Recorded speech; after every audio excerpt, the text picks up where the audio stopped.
दोस्तों एसएससी ज्ञान में आप सभी का स्वागत है। आज हम इस वीडियो में आरपीएफ एसआई 2019 को जो एग्ज़ाम हुआ था उसके 5 जनवरी के प्रथम शिफ्ट के सभी जीके जीएस के 50 प्रश्नों को इस वीडियो में पढ़ेंगे। तो वीडियो को लास्ट तक ज़रूर देखें और वीडियो पसंद आए तो वीडियो को लाइक और चैनल को सब्सक्राइब कर लें, जिससे आप सभी तक आरपीएफ एसआई के सभी प्रीवियस ईयर के शिफ्टों के प्रश्न के वीडियो पहुंच सकें व अन्य रेलवे एग्ज़ाम के भी वीडियो पहुंच सके, क्योंकि इसके बाद एनटीपीसी का भी एग्ज़ाम लगा हुआ है। उसके भी मैं प्रीवियस ईयर के सभी एग्ज़ामों के रिवीजन कराऊंगा। और इससे पहले मैंने जो एएलपी का एग्ज़ाम लगा हुआ है उसके भी वीडियो डाल रखे हैं, आप लोग चैनल पर जाकर जिसका भी एग्ज़ाम लगा है प्रीवियस ईयर के प्रश्नों को रिवीजन कर सकते हैं। तो देखते हैं किस टाइप के और कैसे प्रश्न पूछे गए थे आरपीएफ एसआई के एग्ज़ाम में 2019 में। बढ़ते हैं अपने प्रश्नों की ओर। पहला प्रश्न जो है पूछा गया था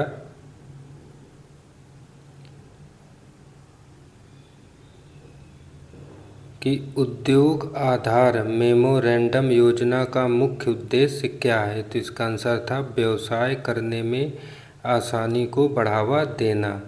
तो ऑप्शन सी जो है इसका राइट आंसर था। फिर अगला प्रश्न जो पूछा था, ट्रांस साइबेरियाई रेलवे सेंट पीटर्सबर्ग को किससे जोड़ता है। तो इसका आंसर था व्लादिवोस्तोक को जोड़ता है। ऑप्शन डी इसका राइट आंसर था। फिर अगला प्रश्न जो पूछा था कि महमूद बेगदा किस क्षेत्रीय साम्राज्य के प्रसिद्ध सुल्तान थे। तो इसका आंसर था यह गुजरात के प्रसिद्ध सुल्तान थे। ऑप्शन सी इसका राइट आंसर था। इसके बाद अगला प्रश्न पूछा था कि वस्तु एवं सेवा कर जीएसटी के संदर्भ में कौन सा कथन सही नहीं है। तो इसका आंसर था विशेष महत्व के घोषित सामान की अवधारणा समाप्त कर दी गई है। ये ऑप्शन सही नहीं था। ऑप्शन बी इसका राइट आंसर हो जाएगा। फिर अगला प्रश्न पूछा था गतिज श्यानता की इकाई क्या है। तो इसका आंसर था पाइज। ऑप्शन बी इसका राइट आंसर था। फिर अगला प्रश्न पूछा था निम्नलिखित महाद्वीपों में से कौन सा द डार्क महाद्वीप नाम से जाना जाता है। तो इसका आंसर हो जाएगा अफ्रीका महाद्वीप। ऑप्शन बी इसका राइट आंसर था। फिर अगला प्रश्न पूछा था पहाड़ियों के निचली सतह और घाटियों की रेती में मिट्टी के रूप में जमा खनिज क्या कहलाते हैं। तो इसका आंसर था प्लेसर डिपॉजिट कहलाते हैं। ऑप्शन बी जो है इसका राइट आंसर होगा। फिर अगला प्रश्न था ग्रीनलैंड निम्न में से किस महाद्वीप के अंतर्गत आता है। तो इसका आंसर था उत्तरी अमेरिका महाद्वीप के अंतर्गत आता है। ऑप्शन ए इसका राइट आंसर था। फिर अगला प्रश्न था आधुनिक ओलंपिक खेल कितने दिनों के लिए आयोजित किए जाते हैं। तो इसका आंसर था 16 दिन के लिए आयोजित किए जाते हैं।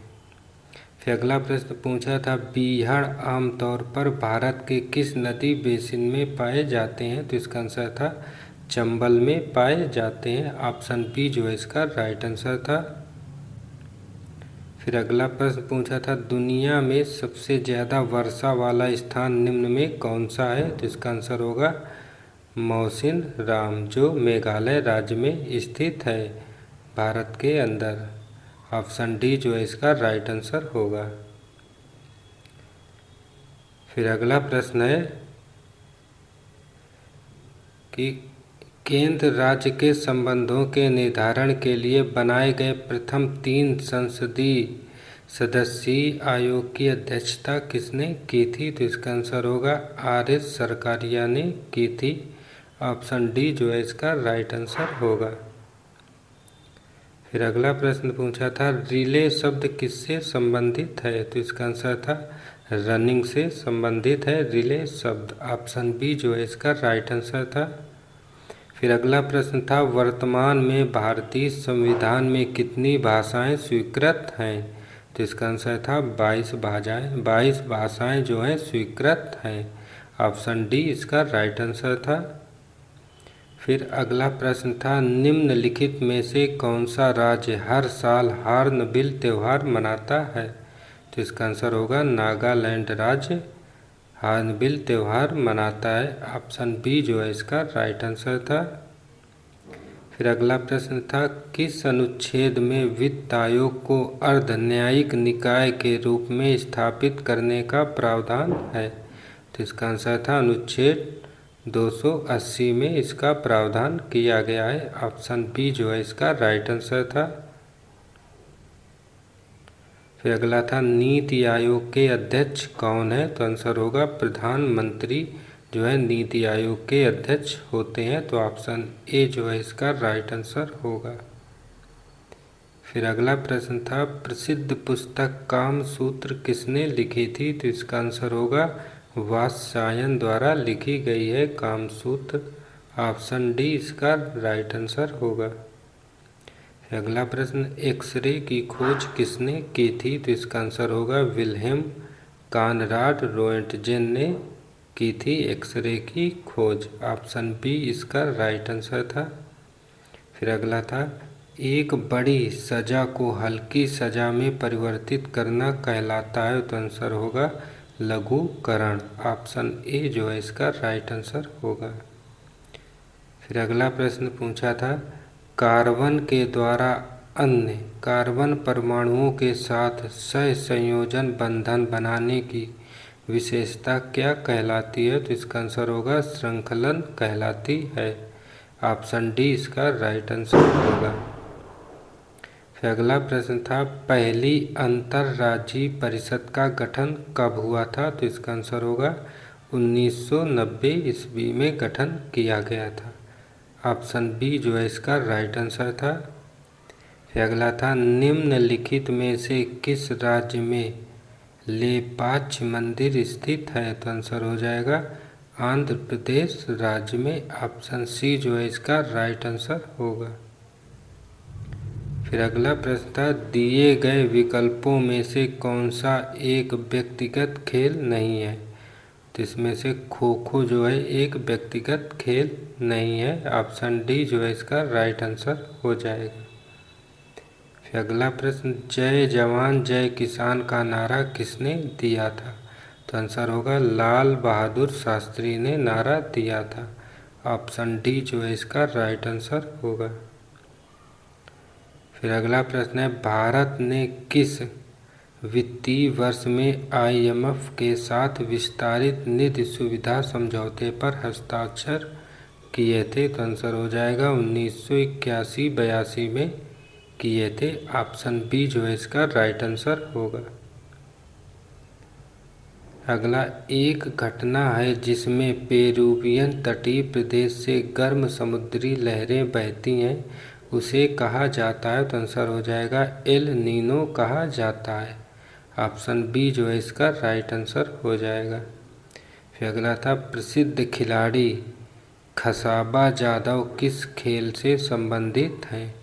तो आंसर हो जाएगा कुश्ती से संबंधित है। ऑप्शन बी इसका राइट आंसर हो जाएगा। फिर अगला था, पृथ्वी के घूर्णन के कारण उत्पन्न आभासी बल को कहा जाता है? तो आंसर हो जाएगा कोरियोलिस बल कहा जाता है। ऑप्शन बी जो है इसका राइट आंसर होगा।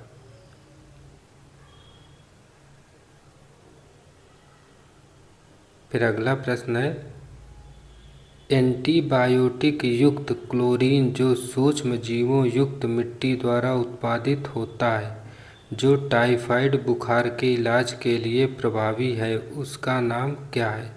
तो आंसर हो जाएगा क्लोरामफेनिकोल। ऑप्शन बी जो है इसका राइट आंसर होगा। फिर अगला प्रश्न है, टेबल टेनिस से जुड़ा अंतर्राष्ट्रीय शासी निकाय कौन सा है? तो आंसर हो जाएगा ITTF। ऑप्शन बी जो है इसका राइट आंसर होगा। फिर अगला प्रश्न था, भूमध्य सागर का प्रकाश स्तंभ कहा जाता है? तो आंसर हो जाएगा स्ट्रोम्बोली को कहा जाता है। ऑप्शन बी जो है इसका राइट आंसर होगा। फिर अगला प्रश्न था कि अधिग्रहण और नागरिकता को समाप्त करने के संबंध में कोई भी प्रावधान बनाने की शक्ति किसके पास है? तो आंसर हो जाएगा संसद के पास है। ऑप्शन डी इसका राइट आंसर होगा। फिर अगला प्रश्न, प्रशासनिक सुधार आयोग की प्रारंभ में अध्यक्षता किसके द्वारा की गई थी? तो आंसर हो जाएगा मोरारजी देसाई के द्वारा की गई थी। फिर अगला प्रश्न है, जीवों की वह घटना क्या है जिसमें मादा जनन कोष गर्भाधान के बिना नए जीव बनाने के लिए विकसित होता है? तो आंसर हो जाएगा पार्थिनोजेनेसिस। ऑप्शन बी जो है इसका राइट आंसर हो जाएगा। फिर अगला प्रश्न, सीधी रेखा के सापेक्ष वस्तुओं की गति को क्या कहा जाता है? तो आंसर हो जाएगा सीधी रेखी गति। फिर अगला प्रश्न था, राष्ट्रीय विकास परिषद के अध्यक्ष कौन है? तो आंसर हो जाएगा प्रधानमंत्री। ऑप्शन ए जो है इसका राइट आंसर होगा। फिर अगला प्रश्न था, हड़प्पा सभ्यता के कस्बों को किस पैटर्न में रखा गया था? तो आंसर हो जाएगा रेक्टेंगुलर ग्रिड के रूप में इन्हें रखा गया था। ऑप्शन बी जो है इसका राइट आंसर होगा। फिर अगला प्रश्न है, नीति आयोग के अनुसार भारत सरकार ने कब तक किसानों की आय को दोगुना करने की योजना बनाई है? तो आंसर हो जाएगा 2022 तक। ऑप्शन ए जो है इसका राइट आंसर होगा। अगला था, ताप के स्थानांतरण को किस उपकरण से मापा जाता है? तो आंसर हो जाएगा कैलोरीमीटर से मापते हैं। ऑप्शन सी जो है इसका राइट आंसर होगा।